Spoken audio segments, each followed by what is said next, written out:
Yo, what up y'all? Welcome back to my content. So I wanted to bring y'all a new video on this Mortal Kombat content that I'm going to be doing from now on.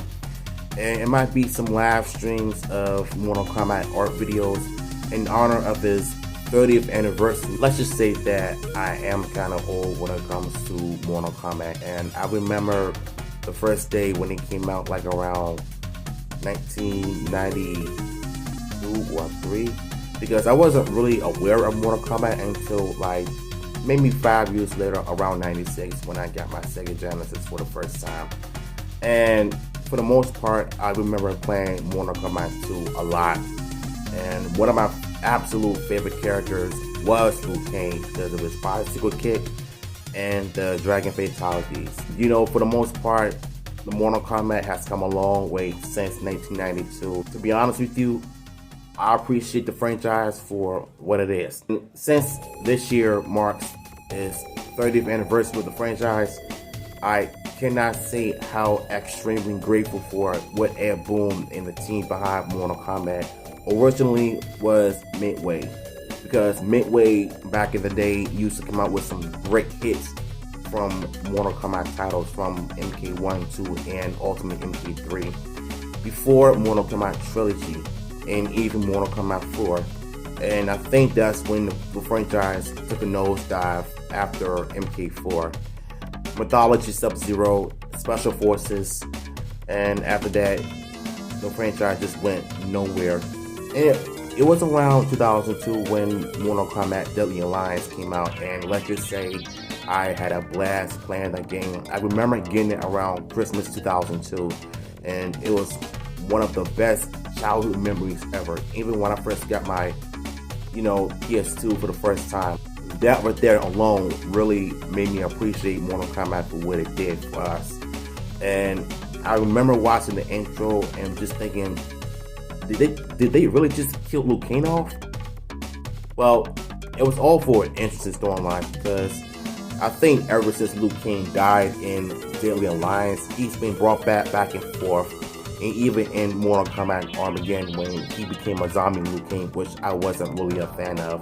But it wasn't around, MK9 when the real reboot of the Mortal Kombat franchise, where I feel like they absolutely did it right with all of these characters.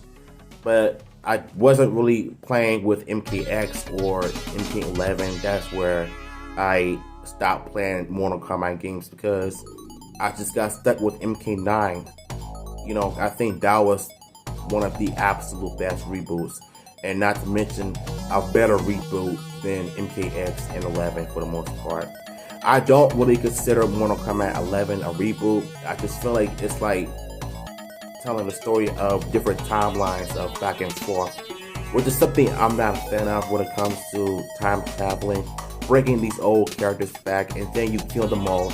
And not to mention what they did to Liu Kang's character once again, when they showed the scenes where Liu Kang and Raiden had a fallout back and forth, starting from the events of MK9.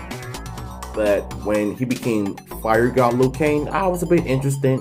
Yeah, okay, it was cool, but just wasn't Mortal Kombat to me, to be honest with you. Then came 2021's Mortal Kombat movie, which last year I did a review of it. I thought it was fine. I had a good time watching it, even though it did stumble, it stumbled a little bit when it came to the bad editings and choppy cut, jump cuts, which is something I'm not a fan of when it comes to fight scenes. And the story itself was a bit iffy, but I did appreciate a lot for what they did for us, as far as like giving us fatalities and fight scenes, the blood and gore, which we didn't get in the original 95 Mortal Kombat movie, including that god-awful Annihilation.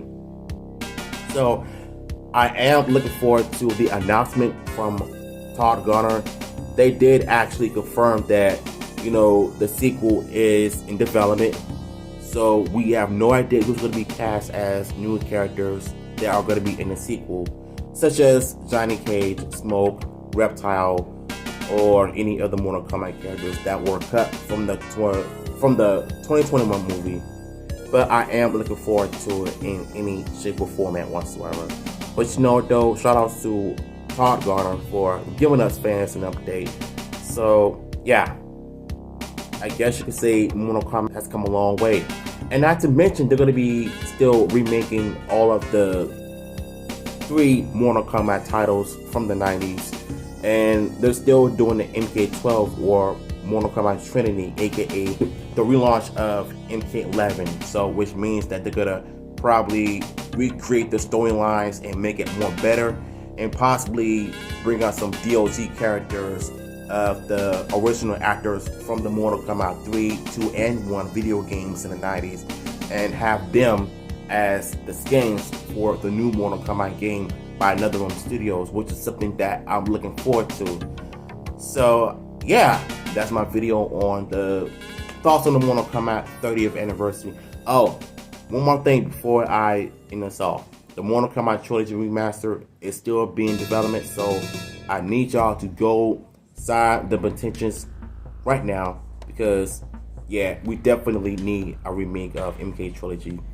So hopefully you all enjoyed this video and my rambling about the Mortal Kombat franchise. Even though it has its ups and downs, it's still the strongest franchise than Street Fighter in my honest opinion. So y'all enjoy this video, let me know in the comments down below, and yeah, holla.